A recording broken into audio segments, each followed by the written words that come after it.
with Korea, you know the importance of accessing those kind of markets, because those kind of countries are clearly looking well beyond their shores. We have talked at some time even about a free trade agreement with Japan.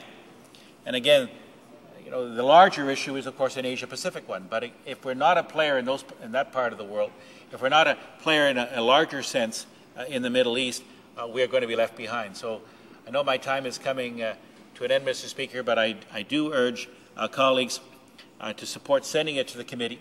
I think it is important that we examine not only this bill, but again, the broader picture of where do we want to be in the 21st century in terms of our trading relations, and how will that strengthen our own domestic economy, making sure that Canadians are at work, and again, that we can provide that kind of leadership on the world stage. So again, Mr. Speaker, I thank you for your attention. Questions and comments? The Honourable Member from Hamilton Mountain.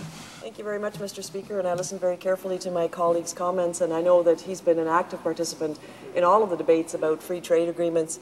And one of the things that has been a commonality among the trade agreements that have come before this House, at least since I've been elected, has been that the labour issues have always been part of a side agreement. And I welcome the member's comments that he said we could take this to committee, and it is imperative that we strengthen sections that are of real concern, not just to people in the labour movement here in Canada, but indeed in Jordan and in the case of other free trade agreements right around the world.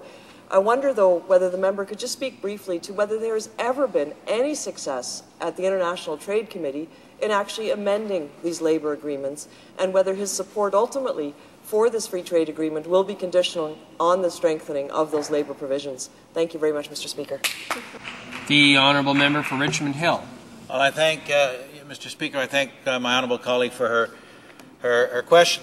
The fact, to my knowledge, that there hasn't, but that doesn't mean that, in fact, that there could not be. I think what we need to be looking at is that, first of all, we need to make sure that the strongest teeth are in an agreement in terms of labour practices, in terms of the issues that I raised in terms of being able, collective right to be able to negotiate, to be able to unionize, etc. But at the same time, Mr. Speaker, I think we need to be that beacon. We need to be able to continue to push what we would expect at home, we would also expect in terms of internationally when we're dealing with other countries. And obviously, even in the case of Colombia, there were provisions that were put in there, particularly in the areas of human rights, etc.